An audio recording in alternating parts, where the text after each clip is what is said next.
사람이 공기 중에서 떨어지면 속도가 계속 늘지는 않거든요. 그걸 종단 속도라고 하거든요. 사람의 종단 속도가 초속 50m 정도. 아무리 높이서 떨어져도 초속 50m 이상은 안 돼. 그래서 500m에서 뛰어내리시나 1km에서 뛰어내리나 똑같습니다. 비행기에서 떨어지면 뭐 거의.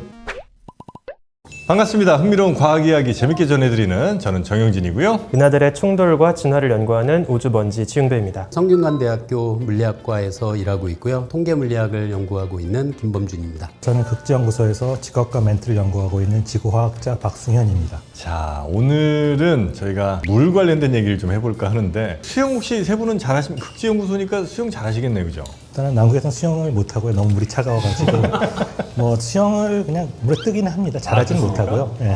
물이라는 건 참 신기한 것 같아요. 형태도 이제 얼음 됐다가 기체 됐다가 뭐 액체 상태기도 하고 다양한 것들을 참 잘 섞어주기도 하는 것 같고 어떤 모양이든 또 그릇에 맞게 차 있기도 하고 그래서 이제 철학적 주제로도 옛날에 뭐 시인들도 참 물을 좋아하셨던 것 같은데 물로 이렇게 확 뛰어들 때 중학교 막 이럴 때 막 높은 곳에서 서로 막 뛰려고 하잖아요. 잘 뛰면 괜찮은데 잘못해갖고 이렇게 발부터 쏙 안 들어가고 등부터 이렇게 빡 부딪히면 죽음의 고통이 우리를 엄습하는데 다이빙 잘하시면 막 10m 더 이상 되는 데서도 이렇게 인스타 같은 데 봐도 엄청 높은 데서 다이빙 하는 분도 있거든요. 이거는 손 모양만 잘해서 들어가면 괜찮은 겁니까? 다이빙을 할 때 물에 닿을 때 속도가 어느 정도 되면은 위험해지기 시작하는데요. 네. 그게 초속 20m 정도라고 초속 알려져 20? 있어요. 계산해 보니까 30m 정도에서 뛰어내리면 물에 닿을 때 속도가 그 정도입니다. 그래서 다이빙을 할 때도 30m 정도까지는 일반인들은 굉장히 조심해야 될 것 같고요. 그것보다 더 높으면 속도가 빨라지니까 위험해지는데 찾아보니까 세계 신기록은 거의 50m 높이에서 뛰어내린 분도 있는데요. 일반인들이 할 수 있는 건 아니고 말씀하신 것처럼 저 때는 등이 아니라 배부터 떨어진다고 해서 배치기라고 했거든요.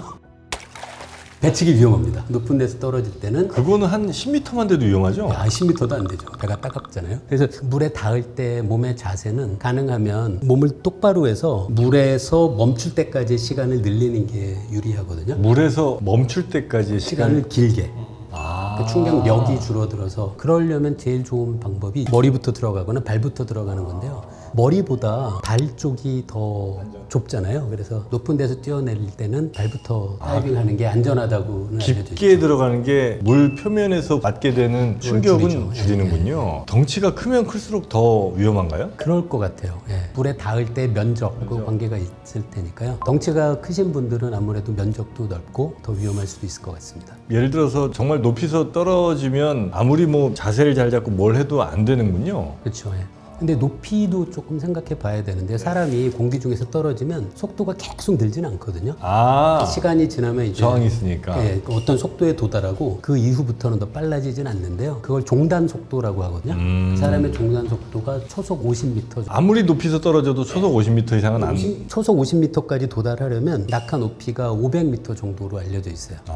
그래요? 예, 그래서 500m에서 뛰어내리시나 1km에서 뛰어내리나 똑같습니다. 차라리 더 높은 데가 낫겠네요. 그죠? 500에서 떨어질 바에. 사람들이 더 인상적으로 보겠죠. 그런데 아까 제가 물에 닿을 때 속도가 초속 20보다 더 빠르면 위험하다고 했잖아요. 예. 근데 초속 50이면 아주 위험하세요. 그 종단 속도로 물에 떨어지는 경우에는 사실 살 수 없습니다. 사실 여기서 나오는 이야기가 종단 속도라는 게 중요한 이유가 왜 빗방울은 굉장히 높은 데 떨어지는데 빗방울 먹고 죽지 않잖아요. 이게 종단 속도 때문에 그렇거든요. 맞습니다. 빗방울은 그러면 예를 들어 좀 안전장치를 한다, 헬멧을 좀 쓴다거나 아니면 뭐 좀 강한 장갑이나 충격을 흡수할 수 있는 신발 신는다 이러면 좀 괜찮긴 한가요? 아무리 헬멧을 쓰더라도 몸의 전체 뼈에 가해지는 충격 같은 거를 막기는 어려우니까 제가 아까 말씀드린 것처럼 제일 좋은 방법은 가능한 물에 닿는 면적을 줄이고 그러면 거기 또 압력이 굉장히 강할 테니까 그 압력을 버틸 수 있는 장치를 장착하고 그리고 물에 들어가서 최종적으로 물 속에서 멈출 때까지의 거리를 늘리는 게 그나마 조금 더 안전할 것 같아요. 그렇게 떨어질 일은 뭐 안 만드는 게 안 제일 떨어지는 걸로. 좋겠죠. 네, 맞습니다. 비행기에서 떨어지면 뭐 거의 간다고 봐야 되겠군요. 그렇죠. 비행기가 보통 운항하는 높이가 500m보다는 더 위잖아요. 그럼 당연히 종단 속도에 도달할 정도가 되고 그러면 위험하죠. 물 밑으로 내려가면 몇 미터까지가 위험합니까? 사람이 잠수할 수 있는 깊이가 몇 미터 안 될 거예요. 저게 30m가 채 안 되는 거예요. 30m. 위아래 30m 다 위험하네.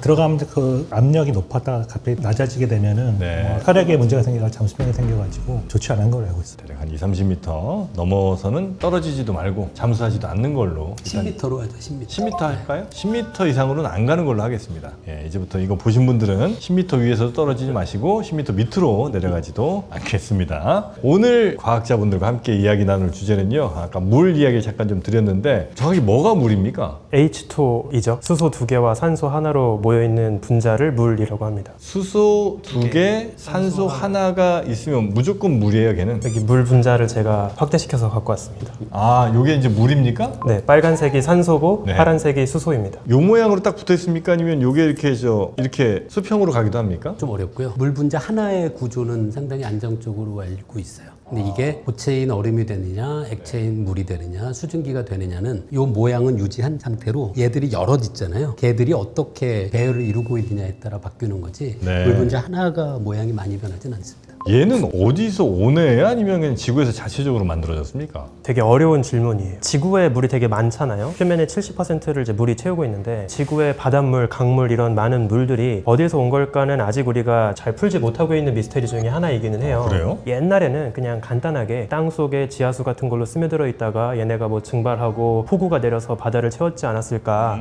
뭐 이런 정도로만 생각을 했는데 지구의 역사를 쭉 연구를 해보니까 오래전에 고 지구의 환경은 지금과 달리 엄청 뜨거웠습니다. 표면이 암석 같은 게 없고 다 그냥 격한 충돌 때문에 펄펄 끓고 있는 그런 마그마의 바다 시기가 있었어요. 죽 같은 느낌? 네, 그러니까 굳기 전에 지구에 해당하는 네네네. 거죠. 그런 어린 시절의 지구를 생각했을 때 지구를 만들 때부터 지금처럼 많은 양의 물이 정말 재료로 쓰였을까라고 하는 이제 의문점들이 있는 거죠. 그래서 자연스럽게 지구에 있던 물이 지구의 바다를 채웠다기보다는 지구 바깥에 다른 우주에 있던 물들이 지구로 와서 보급된 게 아닐까라고 이제 생각들을 하게 되는 겁니다. 혹시 우리 지구는 저 태양에서 나온 애야? 아니면 그냥 저 어디 막 돌아다니다가 태양 근처에서 그냥 뭉친 애예요? 우리 태양계 같은 일반적인 항성계는 다 커다란 가스 구름이 반죽돼서 만들어지는데요. 아마도 그 가스 구름이 반죽이 되어서 정중앙에 태양이 빚어지고 태양을 만들고 남은 찌꺼기들이 모여서 수금지와 목토 천해가 되었겠죠. 우주먼지들이 우리가 됐군요. 네, 맞습니다. 아니 그럼 그 물이라는 게 아마도 지금 생각에는 어디선가에서 공급됐을 가능성이 좀 높다고들 과학자들은 보고 계신 거예요? 네, 그래서 가장 사실은 최근까지 유력하다고 생각했던 후보지가 어디였냐면 지금도 태양계 가장자리에 가면 네. 얼음이 많이 얼어 있어요. 특히 해성 같은 얼음 덩어리 천체들이 있죠. 해성들이 태양계 안쪽으로 쑥 날아오면서 이제 긴 꼬리를 그리기도 하는 게 이제 해성인데요. 이 해성이 가장 유력한 물의 원천이라고 오랫동안 생각을 했습니다. 옛날에 그래서 이 해성에 얼어 있는 물과 지구의 물을 그 성분을 비교하는 이런 시도가 많았어요. 비슷해요? 이게 되게 좀 난감한 게 직접 확인을 해보니까 최근에 이제 해성에 착륙까지 했거든요. 로제타라고 하는 탐사 미션을 통해서 해성에 착륙한 다음에 그 속의 얼음 성분을 확인합니다. 응. 했더니 지구의 물과 해성의 물은 달라요. 달라요? 네, 이걸 어떤 게 다른 거예요? 수소의 동위원소 함량으로 비교합니다. 아. 네. 그래서 그 동위원소 함량이 변하는 거는 타임스케일이 되게 길 테니까 우리가 그 지표로 쓸 수 있는데요. 중수소 함량을 비교를 해보니까 좀 달랐어요. 그래서 해성은 지금은 후보군에서 좀 떨어져 나가고 있고요. 그래요? 네. 오. 대신에 이제 다른 데로 도망갑니다. 그래서 어디로 갔냐면 해성까지는 아니고 소행성에 얼어있던 물들이 보급된 게 아닐까라고 지금 추정을 하고 있고 소행성들을 탐사해보니까 소행성의 물은 우리 지구와 좀 비슷해 보여요. 아. 그래서 소행성이 더 이제 유력한 후보가 아닐까라고 생각을 하고 있는 거죠. 그러면 그 소행성에서 있던 어떤 생명 물질이 지구로 와서 생명이 탄생했을 수도 있겠네요? 되게 매력적인 이야기인데요. 실제로 아까 말씀드린 그 해성 탐사 로제타 미션에서 지구의 물과 해성의 물이 다르다는 걸 알아냈잖아요. 네. 근데 또 다른 생각지 못한 발견도 있었어요. 해성에 글리신이라고 하는 꽤 복잡한 분자가 존재합니다. 근데 이게 중요한 이유가 뭐냐면 글리신은 지구 생명체 DNA를 구성하는 분자 중에 하나거든요. 네. 이전까지는 글리신 정도로 복잡한 분자는 해성같이 척박한 환경에선 자연적으로 조합될 수 없을 거다라고 생각을 했어요.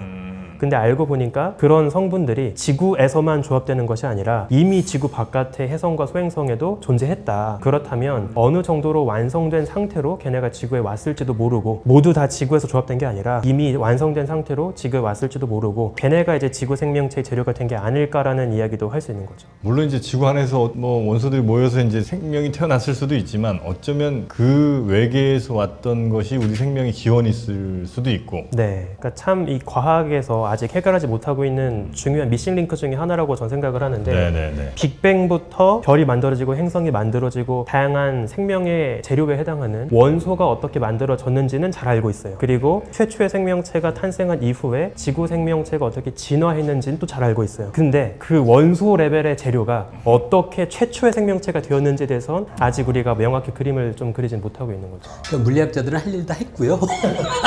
이제 지구과학자들이 그 다음이 좀 남아 있습니다. 지질학자분들이 좀 하셔야 될 것 같아요. 그 예를 들면 그 남극에 막 얼음 같은 거 깊이 파보면 옛날 뭐 이런 것들도 좀 나오지 않습니까? 그 남극의 그 빙하는 눈이 쌓여서 만들어진 거거든요. 예. 눈이 쌓여서 만들어진다 보니까 그 지질학의 가장 그 일반적인 법칙, 지층 누층의 법칙이라는 게 있잖아요. 아래에 있는 게 오래되고 위에 있는 것들이 젊은 거다. 이제 그런 단순한 법칙에 따르면은 위에 있는 거는 최근에 온 눈이 쌓인 거고, 그렇겠죠. 근데 깊이 있는 거는 굉장히 오래된 거예요. 그렇다면 이제 그 사이에 지구의 대기 조성이 변했기 때문에 아래에 있는 빙하의 얼음 사이에 있는 대기를 직접 뽑아서 측정을 해보면 지금 현재 조성과 다르거든요. 그래서 과거의 그 대기 조성을 알 수 있는 거죠. 네네, 재밌겠다고. 그러니까 지금 지구 온난화 이야기할 때 사람들이 뭐 CO2가 원인이 아니다 이런 주장하는 사람도 있는데 빙하에서 명확하게 밝혀진 게 그 산업혁명 전에는 CO2의 농도가 빙하에 포집되어 있는 공기 중에 낮아요 실제로. 그래서 이제 그런 증거들이 있어서 이제 굉장히 많은 연구에 활용되고 있는 거죠.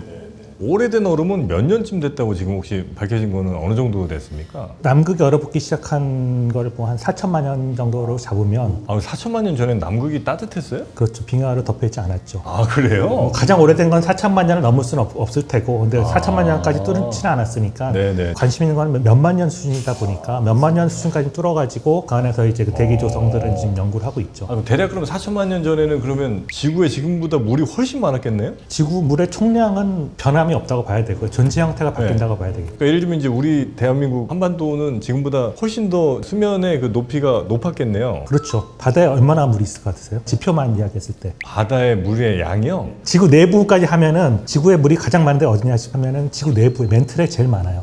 그래요? 많아도 압도적으로 많거든요. 지금도? 예, 예. 가장 많아요. 광물 속에 물이 다 들어가 그렇죠. 있는 다 들어가 추정은 못 하는데 여러 가지 도를 분석하고 나서 바닷물보다 더 많다고요? 훨씬 많죠. 왜냐하면 멘틀이 그 사이즈로 봤을 때 지구의 80% 차지하고 이게 질량으로 봐도 67% 되기 때문에 이산화탄소 같은 경우에도 우리 대기 현상이긴 하지만 지구 내부에 이산화탄소 탄소가 훨씬 더 많거든요. 네, 그러니까 네, 우리 네. 지구 내부를 모르면은 뭐 탄소도 이해할 수 없고 이런 사정들이 있는데 어쨌든 지표만 봤을 때 97%가 바다에 있어요. 물에 97%가 나머지 2점 몇 프로가 빙하로 있어요. 그러니까 우리가 보는 강물이라든지 뭐 호수 이런 것들은 빼도 되는 없어도 된다고 봤는데 없는 걸로 쳐도 되는. 그 강물이 그렇게 많은데 호수도 많고 한데 오히려 유의미한 거는 지하수가 더 많아요.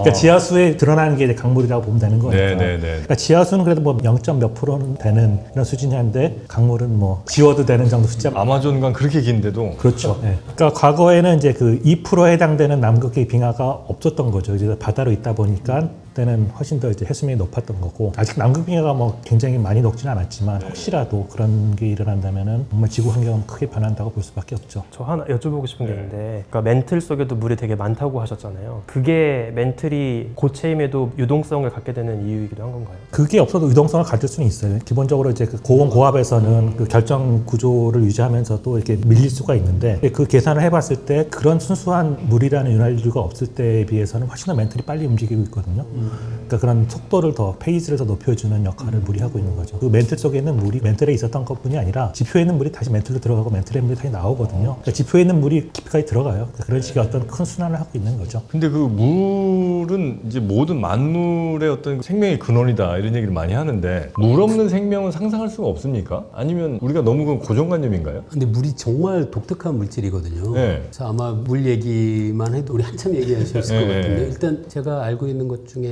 하나는 물이 비열이 굉장히 큰 물질이에요. 비열이 크다는 건 뭐죠? 그거는 외부에서 에너지가 공급이 돼도 온도가 크게 변하지 않는. 그래서 우리 전에 말씀하신 것처럼 왜 태양이 지구의 기후를 결정하고 네네네. 네, 그런 면에서도 아주 독특하고요. 물이 다른 알코올이나 그런 것에 비하면 100도에서 끓는 게 굉장히 높은 온도에서 끓는 거거든요. 액체 상태로 유지가 되는 온도의 영역이 굉장히 넓어요. 그리고 극성 분자라서 그 다른 극성을 갖고 있는 분자들을 잘 녹이기도 하고 그리고 웬만한 외부의 에너지에도 온도가 크게 변하지 않으니까 생명의 어떤 안정성 같은 걸 유지하는 데도 아주 중요하고 정말 많습니다. 알코올은 알코올일 뿐이에요? 아니면 물 섞은 거예요? 소주 같은 거는 그렇고요. 알코올 99.9%로 만들면 알코올이. 보기엔 똑같아 보이지만 예, 그렇죠. 걔는 그냥 완전 알코올이에요? 다른 물질이죠. 알코올에선 생명이 살 수 없죠. 알코올을 저희가 소독제로 쓰고 있죠. 그러니까 다들 애들 죽이니까 소독제를 쓸 거 아니에요. 그거는 그죠? 우리가 물에 기반한 생명이라서 알코올에 적응하지 못했겠지만 알코올로만 이루어진 행성에 생명이 만들어질 수 있는지 물에 기반하지 않은 그거는 뭐 따져봐야 될 텐데 물이 갖고 있는 여러 특성들 방금 소개해드린 네네네. 그런 걸 생각하면은 불가능할 거로 봐요. 만약에 그런 생명이 있다면 항상 취해 있겠지 뭐. 걔들은 안 취하죠. 아, 걔 걔들은 물을 마시면 취해요. 근데 되게 중요한 질문을 하셨다고 생각을 하는 게 실제로 천문학자들이 뭐 외계 행성계에서 외계 생명체 가능성 이런 거 찾을 때 제일 중요하게 먼저 확인하는 게 물의 존재 가능성이에요. 근데 특히 액체 물의 존재 여부거든요. 이렇게 외계 생명체를 찾는다고 하면 되게 많은 분들이 그런 반박을 하세요. 액체 물이 있어야만 생명체가 있다고 하는 건 지구에서만 보고 생각하는 고정관념 아니냐라고 하지만 사실은 그렇지만은 않다고 볼 수 있는 게 어떤 생명체가 생명 활동을 하기 위해서 액체 무언가를 선택한다고 했을 때 그건 높은 확률로 물일 거라고 생각을 하거든요, 우리가. 그 이유가 말씀하신 그런 화학 반응에도 유리하고 높은 온도에서도 물로 액체로 존재할 수 있고 이런 것도 있지만 또 하나 중요한 게 물은 우주에서 그리 구하기 어렵지 않은 경제적인 재료예요. 물은 수소 2개, 산소 하나로 이루어져 있잖아요. 근데 우주를 구성하는 성분의 함량을 보면 수소가 75%로 제일 많고 나머지 25% 대부분은 헬륨, 그 나머지 이제 극미량이 얘네들이 찔끔찔끔 모여 있는 건데 그 중에 또 그나마 많은 게 산소거든요. 근데 두 번째로 제일 많은 헬륨은 다른 애들하고는 잘 결합하지 않는 비활성 성분이어서 헬륨은 논외로 치면 사실상 H2O 물은 우주에서 가장 화학 반응이 가능한 애들 중에 가장 많은 1등과 2등으로 이루어진 애들이에요. 그래요? 그러니까 비교적 구하기 쉽고 어디에나 있는 재료인 거죠. 그래서 많은 분들이 막 천문학자들이 막 화성에서 물 찾고 막 이런 거 엄청 노력을 하니까 지구만 벗어나도 물은 구하기 어려운 재료라고 생각들을 하시는데 그렇지 않고요. 액체 물을 찾기가 어려운 거지 빅뱅 직후 초기 은하에도 물은 존재합니다. 기체 상태로. 아니 근데 그 산소랑 수소만 있으면 자연 상태에서 물이 돼요? 아니면 뭔가 자극을 줘야 됩니까? 그게 흡열 반응인지 발열 반응인지를 봐야 되고 수소 원자 2개와 산소 원자 하나가 있을 때 처음에 넘어가야 되는 에너지 장벽이 있는지 그런 걸 따져봐야 돼서 짧게 말씀드리면 모릅니다, 전. 다른 분들 혹시 아세요? 모른다고 빨리 얘기하세요. 그건 그냥 일어날 것 같은데. 네, 그냥 근데 촉매가 필요하잖아요. 아니 그러니까 예를 들어 박스 안에 수소 100개 그 생각났어요. 예? 그렇게 하는 게 수소 자동차예요. 아, 그러니까 수소를 탱크에다가 넣어놓고 그 산소와 결합시켜서 물을 만드는 과정에서 나오는 에너지를 전기로 바꿔서 움직이는 게 네네네네. 그 수소 자동차잖아요. 네. 근데 그때 촉매가 필요하거든요. 그러니까 촉매가 없이는 쉽게 반응은 일어나진 않는 것 같네요. 하여튼 촉매가 있으면 얼마든지 가능합니다. 예를 들어 말씀하신 것처럼 우주에 정말 많은 게 수소고 또 산소도 뭐 어렵지 않게 찾을 수 있는 거라면 어느 행성에서든 우리가 촉매 잘 해갖고 물 좀 만들어낼 수 있는 거 아닌가. 근데 수소가 이게 너무 가볍거든요. 그래서 대기 중에 수소를 갖고 있을 수 있으면서 지구형 행성을 찾는 건 사실 쉽진 않아요. 제 생각에 수소가 기체로만 존재할 때 그 기체상의 수소를 또 쪼개가지고 그걸 산소랑 결합시키고 해서 물이 태어난다기보다는 이미 수증기 상태로 기체 상태의 물 분자면 더 무거우니까 그냥 수소에 비해서 더 무겁기 때문에 증발을 덜 하게 되거든요. 날아가는 게 덜한 거죠. 그래서 얼어 있건 수증기로 있건 이렇게 물로 존재하던 애들이 암석 속에 있거나 외부에서 들어와서 채워지는 게 더 자연스러울 것 같기는 해요. 그래서 뭔가 이렇게 반응을 줘갖고 어떻게든 만들어 보려고 하는 것보다는 이미 만들어져 있는 수소 2개, 산소 하나 붙어 있는 애들을 어떻게든 변형시키는 게 훨씬 더 경제적이고 효율적일 거다. 네. 그 물은 수도꼭지 틀어보면 이렇게 세모나게 줄어들 수 있을 것 같기도 한데 애들이 이렇게 물방울처럼 예쁘게 있잖아요. 뭐 물의 어떤 특성 때문인 거예요? 아유, 그거는 굳이 물일 필요도 없고요. 네. 극성을 갖고 있는 분자들로 이루어진 액체가 있다면 항상 그럴 수밖에 없어요. 아래로 내려오는 건 중력 때문이고요. 그 다음에 중력을 받지만 얘가 계속 똑바로 떨어지지 않고 아랫부분에 모이는 건 표면 장력 때문인데요. 표면 장력이라고 다들 새로운 개념처럼 생각하지만 그냥 물 분자들 사이의 인력입니다. 물 분자들이 서로 잡아 끊는데 중력이 없다면 얘들이 덩어리 안에 있는 물 분자들이 자기들끼리 다 잡아당기면 그때 만들어질 수 있는 가장 에너지가 낮은 모양이 동그란 구 모양이에요. 그러니까 수도꼭지 끝에 작은 물방울이 동그랗게 맺히는 건 뭐 전혀 그래서 우주정거장에선 물 동글동글하게 떠다니잖아요. 맞습니다. 물방울이 그럼 거기엔 이제 중력 없이 인력만 있는 거군요. 예. 예전에 그 우유 광고할 때 맨날 나오는 왕관 모양으로 이렇게 이것도 이제 그런 비슷한 이유인 거예요? 그렇죠. 이게 모든 방향으로 균일하게 퍼져나가지 않고 군데군데 방울들이 맺히는 거는 분명히 표면 장력 때문입니다. 그건 이제 서로 끌어당긴 힘 그것 때문이다. 근데 우주에서 만약에 물을 마실 때는 그러면 이렇게 동그랗게 있잖아요. 이렇게 빨아먹는 거예요? 아, 네, 그렇게 먹기도 합니다. 네, 물론 맨날 물을 그렇게 먹진 않고요. 그건 장난칠 때나 그렇게 먹는 거고, 보통은 그런 물방울 자체가 혹시나 기기에 들어가면 그쵸, 위험할 것 같아요. 수도 있기 때문에 빨대로 이렇게 먹죠. 물은 어디서 얼핏 봤는데 차가운 물보다 뜨거운 물이 더 빨리 언다. 얼음을 얼릴 때 그런 얘기가 있던데 이게 팩트입니까? 그게 실험으로는 간혹 재현이 되는데요. 그 조건도 좀 알려져 있긴 해요. 이거를 아프리카에 있는 음펜바라는 고등학생이 처음 발견해서 그걸 음펜바 효과라고 불러요. 그런데 고등학생이 발견했어요? 네, 한참 전에 냉장고 안에 물을 넣었는데 냉동실에 뜨거운 물이랑 미지근한 물을 같이 넣었는데 뜨거운 물이 더 빨리 어는 거를 발견해요. 그래서 이게 도대체 왜 그런지에 대해서 네. 어떤 특정 조건에 대해서는 이루어진 걸로 알고 있는데요. 일반적으로는 아직 잘 몰라요. 몰라요? 잘 몰라요. 아니 그러니까 뜨거운 물이면 당연히 더 늦게 올 것 같죠. 오는 데까지 그러니까 온도 낮아지는 데가 시간 걸리고 그다음에 0도 이하로 내려가야 이제 올 거 아니에요. 예를 들어 80도, 뭐 40도 그런 물을 냉동실에 같이 넣어놓으면 당연히 0도에 가려면 80도는 온도가 더 내려가야 되니까 그렇겠죠. 40도에서 시작한 게 더 먼저 올 것 같잖아요. 어떤 조건에서는 80도짜리가 더 먼저 온다는 거예요. 근데 아직도 이게 정확한 아직도 논쟁이 진행되는데요. 그래요? 이거 제가 해본 생각인데 이게 맞는지는 잘 모르겠어요. 예? 그 이야기 할 테니까 뭔가 이상하면 얘기 좀 해주세요.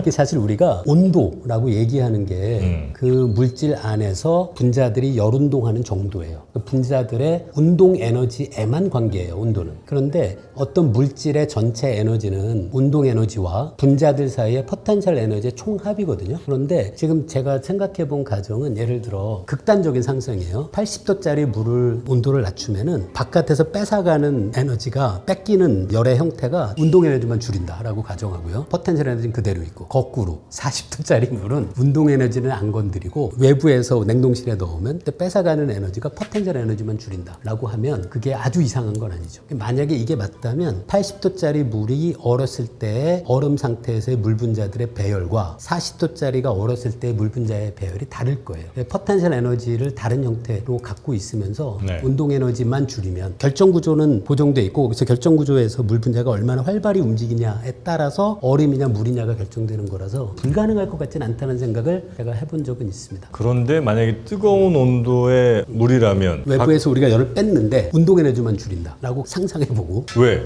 그냥 그렇게 해보자는 거예요. 해보자고요 그렇게? 그 낮은 온도에서 출발하면 아. 외부에서 에너지를 뺐을 때 포텐셜 에너지만 변화시킨다라고 상상을 하면 그럼 80도 물이 더 먼저 올 수 있죠. 요건 어떻습니까? 저희 가설입니다. 플라스틱 용기보다는 쇠 용기에 더 적합한 이론입니다. 가설.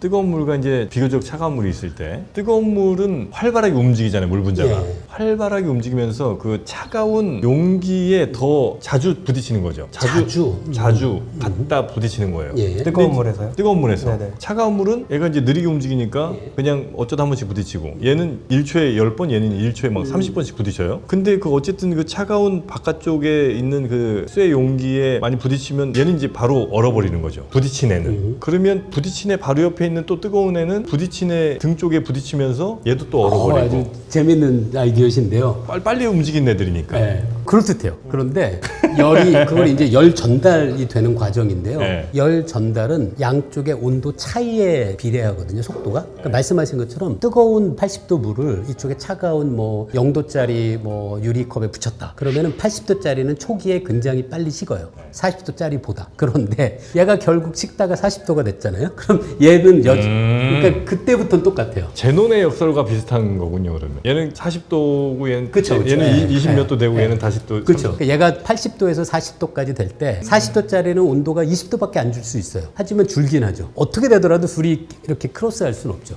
그러네. 여기서 또 하나의 네, 역전이 일어납니다. 예. 이게 총 육각형에서 맨 위에 뚜껑 빼고 오면에서 같이 이제 압력이 들어가잖아요. 같이 이제 추워지잖아요. 처음에 얘 부피는 40도짜리 얘는 물 상태에 있을 때 물량이 있고 요 얼기 시작한 80도짜리 얘는 물량이 얘보다 적습니다. 40도짜리보다. 양이 적으니까 훨씬 더 빨리 얼 수 있는 그쵸. 조건이 되는 거 아니겠습니까? 그래서 그런 걸 실험할 땐 네. 이런 걸 제어를 해야 되는데요. 네. 이렇게 물리학자들이 80도가 40도보다 더 빨리 온다라고 얘기할 때 가정은 일단 상황이 똑같은 걸 가정해요. 그 물의 양도 같고 그 물이 담겨있는 용기도 같고 온도만 다른 걸 똑같은 냉동실에 넣은 상황이라서 물의 양은 같다고 가정하는 물의 양은 같은데 오른쪽 80도가 더 빨리 얼기 시작했기 때문에 물로 남아있는 상태의 양이 적다는 거예요. 물로 남아있는 상태 예. 아, 이 두 분 지금 감탄하면서 저희 대화를 보고 있습니다. 굉장히 감탄 중이 있습니다. 네. 아닙니다. 이게 물이 아주 빨리 냉각하는 게 아니라면 뭐 예를 들어 80도짜리 물이 일부는 40도 물로 남아있고 나머지는 0도짜리 얼음으로 남아있지 않고요. 온도는 같이 내려가죠. 이 용기 안에 있는 AI는 제가 진 걸로 갈까요, 그러면? 아, 근데 사실 제가 말씀드린 것도 저도 확신이 없어요. 그냥 포텐셜 에너지와 운동 에너지의 상호 비율에 따라서 네. 가능할 수도 있지 않을까라고 상상 정도지 제가 가정한 게 맞는지는 잘 몰라요. 그 중간에 말씀하셨던 같은 얼음일지라도 미지근했던 물과 뜨거웠던 물이 얼었을 때의 얼음의 어떤 입자 배열이 다를 수 있다. 요거는 전 입자 배열이라는 그 표현을 약간 이제 빙질 같은 느낌으로 생각했었는데 그런 게 좀 다를 수 있지 않을까라는 생각을 근데 했었거든요. 상식적으로 생각하면 달라야 되거든요. 그러니까 이 은펜바 효과도 저 잘 모르긴 하지만 이게 정말 맞다면 그 다를 수 있을 것 같아요. 그게 되게 중요한 단서일 수 있을 것 같은데. 그래서 얼었느냐 안 얼었느냐보다 더 중요한 게 얼었다고 하더라도 그 안에서의 물질의 배열 상태가 어떤지를 세밀히 더 살펴보긴 해야 될 것 같아요. 네. 반대는 없죠. 그러니까 더 차가웠던 얼음과 덜 차가웠던 얼음을 같은 온도에 두었을 때 누가 더 빨리 녹느냐, 리버스 은펜바 효과 이런 건 혹시 아, 영하 30도짜리? 네, 영하 30도짜리랑 뭐 영하 80도짜리랑 아, 그거는 실험하는 상황을 생각하면 말씀하신 빙질 혹은 고체 상태인 얼음을 구성하고 있는 물 분자들의 배열이 사실은 거의 똑같게 해야 돼요. 왜냐하면 아주 낮은 온도의 얼음을 만들려면 네네. 일단은 거길 지나가야 되잖아요. 근데 물을 올려서 얘들이 액체 상태일 때는 결정 구조가 아니니까 얼마든지 다른 상태에 있을 수 있을 것 같아요. 뭔가 공정한 비교가 좀 어려울 수 있겠네요. 네, 그럴 것 같아요. 그죠? 네, 네, 네. 제가 그 TV에서 봤는지 하여튼 북극인지 남극인지 뭐 정확한 기억은 아닙니다만 바닷물도 얼잖아요. 어떻게 오냐면 갑자기 위에서 뭐가 이렇게 내려오더니 찌직한 번개 치듯이 물이 이렇게 막 오는 거예요. 네, 그럴 수 있어요. 그걸 이제 과냉각 상태라고 해요. 물이 그러니까 예를 들어 언제든 얼 준비가 돼 있다? 예, 그게 네. 그 냉동실에 여름에 시원하게 먹으려고 콜라병 넣어 보셨죠? 콜라병 넣었죠? 네, 근데 그때 어떨 때 콜라를 꺼낸 다음에 뚜껑을 딸 때 그때 갑자기 물이 확 얼기 시작할 수 있거든요. 아, 예. 그래서 사실 그 말씀하신 그 상황에선 얼음물이 있어야 돼요, 물이. 그런데 아슬아슬하게 물 상태를 아슬아슬하게 유지하고 있는 거예요. 그럼 아주 약간의 충격만으로 급격히 얼음으로 변해요. 그러니까 저는 그게 얼더라도 위에서부터 서서히 이렇게 얼어 내려간다거나 아니 뭐 밑에서부터 서서히 얼어 올라가는 건 뭐 그럴 수 있다고 생각하거든요. 근데 마치 진짜 무슨 전기 흐르듯이 그렇게 될 거예요. 그렇게 얼더라고요. 그래갖고 야, 얘는 도대체 무슨 물임이 이렇게 되나. 바닥에 있던 개들이 얼어버렸어요. 그걸 못 피하고. 와, 그래 너무 충격적인 장면을 봐갖고 야, 얘는 도대체 무슨 원리로 이렇게 얼음이 갑자기 가나 싶었는데 뭔가 하여튼 자극되는 게 있었고 예. 충분히 과냉각된 예, 상태, 예. 언제든 얼 준비 돼 있는 예. 애들이고 뭐가 딱 걸렸을 때 이렇게 쥐직 예. 이렇게 오는 거군요. 실제로 저는 이제 그 남극 겨울이 시작될 때 배를 타고 가면서 이제 얼기 시작하는 걸 여러 번 봤거든요. 바닥 얼기 시작을 봤는데 제가 보는 건 마치 거북이 등같이 그렇게 얼더라고요, 보니까. 그 무늬가 있는 거죠, 얼음에. 아, 그래요? 그렇게 되면서 처음에는 얇다가 점점 두꺼워지면서 그냥 이제 그런 모양도 사라지는 거죠. 눈이 내리고 하니까. 그러면 걔는 이제 바닷물은 소금이 녹아있는 애일 거 아니에요. 근데 야, 이제 우리 언다. 소금 좀 비켜줘. 이렇게 가는 거예요? 아니면 어떻게 소금기가 빠지는 건지. 밀려나는 거죠. 밀려나요? 그 얘는 H2O고 얘네들이 모이려면 서로 이제 손을 잡고 이제 뭉치는데 자기들끼리는 잘 뭉칠 수 있는데 NaCl이라는 건 그 사이에 끼어 들어가야 되는데 너무 얘네들이 잘 뭉치다 보니까 너무 NaCl의 분자가 커가지고 거의 들어갈 틈이 없는 거죠. 틈이 없어가지고 밀려나는 거죠. 아, 그렇게 가는 거예요? 지금 물도 참 신기한 게 많습니다. 그 물로 요즘에는 쇠 같은 거 절단하는 거 혹시 보신 적 있으세요? 워터제트라고 하는. 도대체 어느 정도 세게 하면 쇠도 자르고 막 버섯 가공도 하고 뭐 그러더라고요. 광물 절단할 때도 물로 써서 하지 않나요? 그렇죠. 네. 그래서 저는 맨 처음에는 먼지 날리지 말라고 물을 옆에서, 그러니까 뭐 톱 같은 게 있고 옆에서 그냥 물을 뿌려주는 건 줄 알았어요. 근데 그게 아니라 물 자체로 자르더만요. 이 물로 잘랐을 때 훨씬 더 표면이 매끄럽기 매끄럽게. 때문에 그런 목적으로 쓰는 것 같아요. 실제로 뭐 방탄유리도 이걸로 잘라진대요. 아주 훌륭하신 질문에 멍청한 대답인데요. 네. 어떤 액체라도 아주 빠른 속도로 물 아니라 뭘 해도. 아주 좁은 면적에 집중하면 네. 뭐라도 자를 수 있습니다. 그러니까 그 철판을 자를 때 어느 정도의 속도가 필요하냐라고 하면 철판을 자를 정도의 속도면 됩니다. 일반 물리학 시간에 배우는 게 충격량이라 해가지고 무슨 시간에 반비례하거든요. F를 T로 나눈 거여가지고 T가 짧으면 짧을수록 뭐 F가 무한히 커지다 보니까 상상할 수 없는 힘을 내는 거죠. 공기로도 자를 수 있어요, 그러면? 원칙적으로 불가능할 일은 없죠. 공기의 경우엔 기체 분자를 이용하면 말씀하신 충격량 계산을 하려면 운동량을 충분히 전달해야 되는데 공기를 갖고 그 정도의 운동량을 만들어내기는 어렵죠. 공기로 하지 마세요. 물로 할까요, 그냥?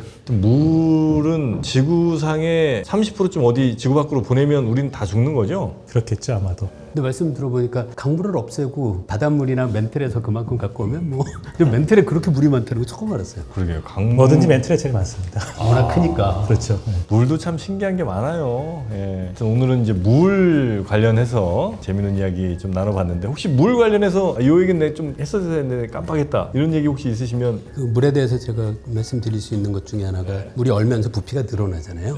요즘은 과학자들이 그걸 이해하고 있거든요. 물이 고체 상태로 되면서 얘들이 그 육각형 모양으로 배열하면서 육각형으로 되면 가운데가 비잖아요. 근데 아주 간단한 이유로 물은 얼면서 부피가 늘어나요. 아 그래서 늘어나는 거예요? 그게 꽤 중요한 게 네. 만약에 얼면서 물이 부피가 늘어나지 않으면 강이 얼 때 얼음이 위로 뜨지 않고 바닥부터 얼어야 되거든요. 그럼 물고기가 다 죽어요.